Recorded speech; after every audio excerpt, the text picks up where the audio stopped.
दोस्तों आज की वीडियो में एक बेहद ही सिंपल एग्जाम्पल के द्वारा हम ये समझेंगे कि जीएसटी में इनपुट टैक्स क्रेडिट किसे कहते हैं, टैक्स लायबिलिटी किसे कहते हैं, और साथ ही साथ ये भी जानेंगे कि इनपुट टैक्स क्रेडिट व टैक्स लायबिलिटी ये आपस में किस तरह से एडजस्ट होते हैं, किस तरह से सेटअप होते हैं।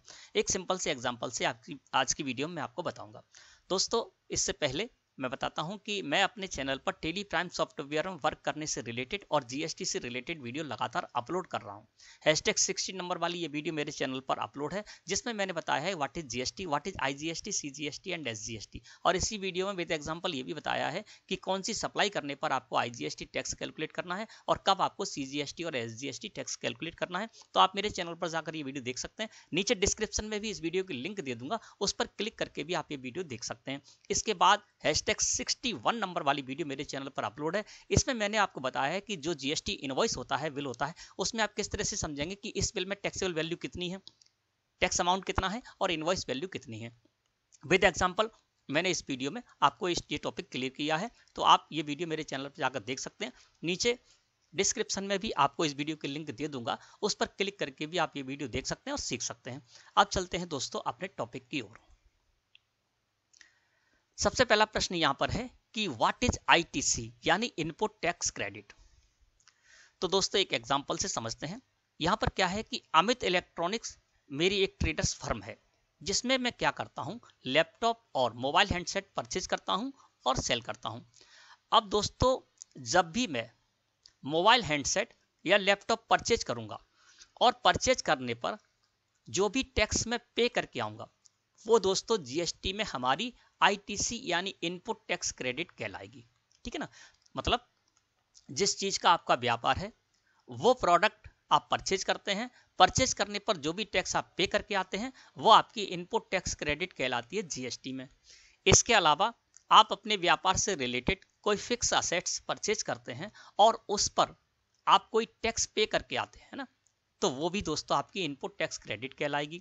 इसके अलावा व्यापार से रिलेटेड आप कोई इनवर्ट सप्लाईज लेते हैं सर्विस की, यानी सर्विस लेते हैं और उस पर भी आप जो टैक्स पे करके आते हैं, वो भी आपकी इनपुट टैक्स क्रेडिट कहलाएगी जीएसटी में। ठीक है ना, तो आपको समझ में आ गया होगा कि इनपुट टैक्स क्रेडिट किसे कहते हैं। अब समझते हैं लायबिलिटी यानी what is liability in GST. तो लायबिलिटी क्या होती है जीएसटी में, वो समझते हैं।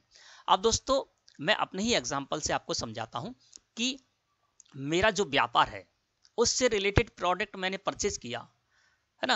अब उसी प्रोडक्ट को मैं सेल भी करूंगा क्योंकि ये मेरा व्यापार है।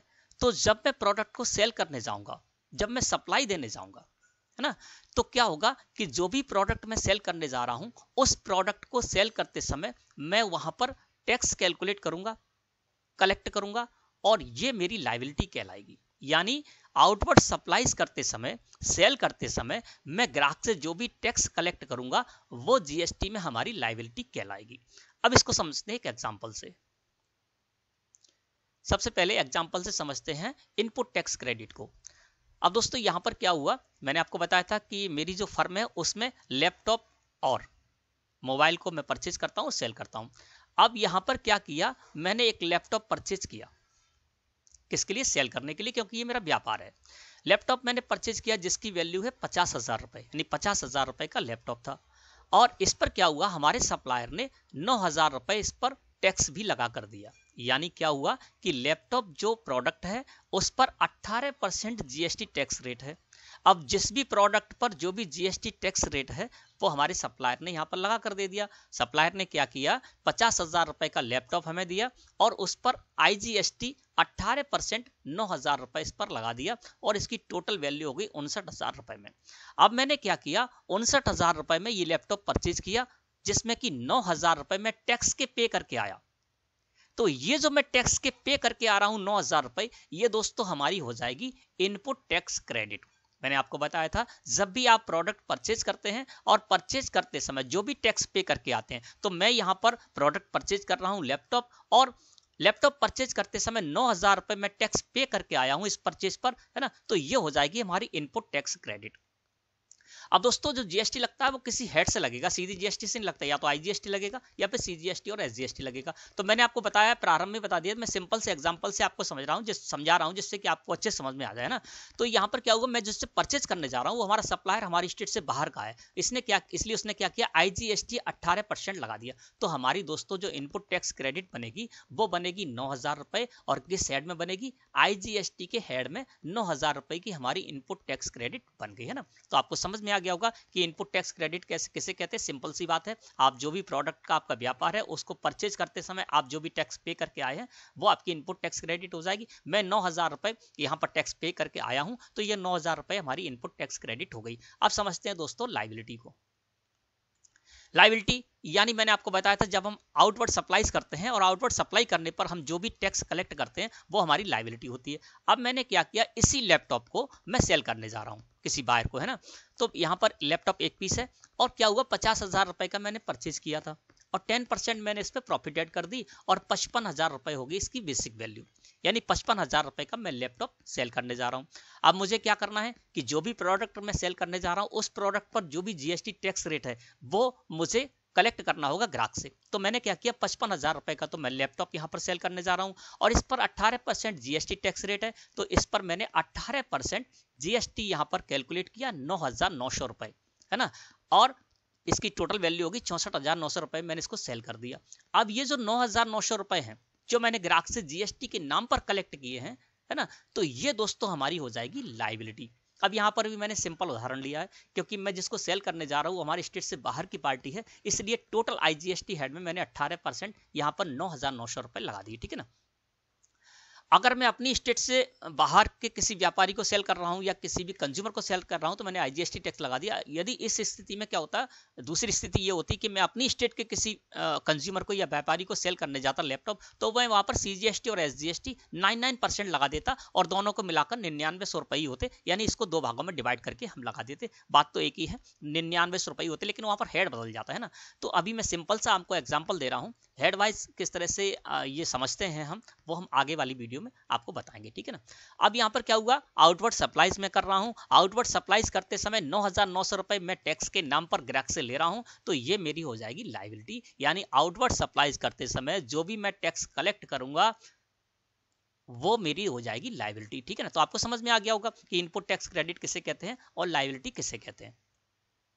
आप जानते हैं कि ये दोनों आपस में सेटअप कैसे होते हैं। सेटअप करना होता है क्यों, क्योंकि जीएसटी 3B रिटर्न जब हम फाइल करेंगे तो वहां पर हमको ये सेटअप करना होगा, और सेटअप करने के बाद यदि हमारी लायबिलिटी बच जाती है तो हमको टैक्स भी पे करना होगा जीएसटी 3B रिटर्न में, है ना। तो अब ये किस तरह से एडजस्ट होता है, तो दोस्तों एडजस्टमेंट का मैंने यहाँ पर एक सिंपल सा एग्जाम्पल लिया है ना।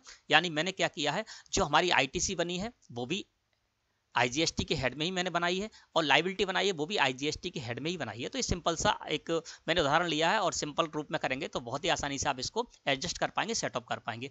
आगे मैं आपको बताऊंगा वीडियो में कि किस तरह से ऐसा भी हो सकता है कि आपकी लायबिलिटी किसी और हेड की बने और आपकी इनपुट टैक्स क्रेडिट किसी और हेड की बने। मतलब क्या, ऐसा भी हो सकता था कि हमने परचेज की अपनी स्टेट से बाहर के सप्लायर की, जिससे कि हमारी इनपुट टैक्स क्रेडिट बनी आईजीएसटी के हेड की, और सेल करी मैंने अपनी स्टेट में, जिससे कि हमारी लायबिलिटी बनेगी सीजीएसटी और एसजीएसटी हेड की। तो ये किस तरह से अलग अलग हेड में जब आपकी लायबिलिटी और आईटीसी होती है तो किस तरह से एडजस्ट किया जाता है, किस तरह सेटअप होता है, इसका क्या रूल है, तो ये मैं आगे वीडियो दूंगा, उसमें आपको डिटेल में बताऊंगा। अभी एक सिंपल सा मैंने एग्जाम्पल लिया है मोटे तौर पर, जिससे आपको समझ में आ जाए कि लायबिलिटी और आईटीसी क्या होती है और किस तरह से एडजस्ट होती है।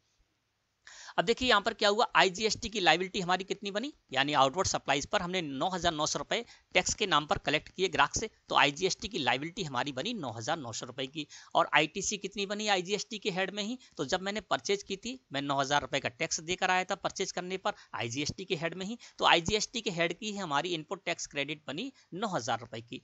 अब इसमें क्या है कि लायबिलिटी ज्यादा है, यानी लायबिलिटी 9,900 रुपए है और इनपुट टैक्स क्रेडिट 9,000 रुपए है, तो मैं लायबिलिटी में से माइनस करूंगा आईटीसी को, है ना। तो मैंने क्या किया, आईजीएसटी हेड की लायबिलिटी 9,900 रुपए, इसमें से माइनस कर दिया आईजीएसटी हेड की इनपुट टैक्स क्रेडिट 9,000 रुपए को, है ना। और इसके बाद जो परिणाम आया वो ये आया कि हमारी लायबिलिटी आईजीएसटी के हेड में 900 रुपए की और बच गई, और ये 900 रुपए मुझे कैश लेजर से पे करने होंगे, यानी हमको क्या करना होगा, चालान जनरेट करना होगा जीएसटी या 3B रिटर्न फाइल करते समय, और ये 900 रुपए हमारी लाइबिलिटी बच गई, क्योंकि लाइबिलिटी ज्यादा थी, 9,900 रुपए लाइबिलिटी थी, इनपुट टैक्स क्रेडिट 9,000 ही थी, तो 900 रुपए हमारी लाइबिलिटी बच गई एडजस्ट करने के बाद आपस में इनको, है ना, तो ये हमको पे करना होगा, ठीक है ना। तो ये सिंपल सा मैंने आपको एग्जांपल बताया है ना। अब यहाँ पर क्या होता है दोस्तों कि ये 900 रुपए मुझे देने हैं। अब ये ऐसा नहीं होता कि जब भी जिस भी पीरियड के आप जीएसटी या 3B रिटर्न फाइल करने जा रहे हैं तो हर बार आपको टैक्स पे ही करना पड़ेगा, है ना। एक एग्जांपल से आपको बताते हैं कि ऐसा हर समय नहीं होता है। अब जैसे मान लीजिए ऐसी स्थिति होती, अब मैंने क्या किया, किसी पीरियड में, जिस पीरियड की मुझे जीएसटी या 3B रिटर्न फाइल करनी है, उस पीरियड में मैंने क्या किया, परचेज तो करी 10 लाख रुपए की, और जिस पर कि 18% मैं टैक्स भी पे करके आया 1,80,000 रुपए, ठीक है ना।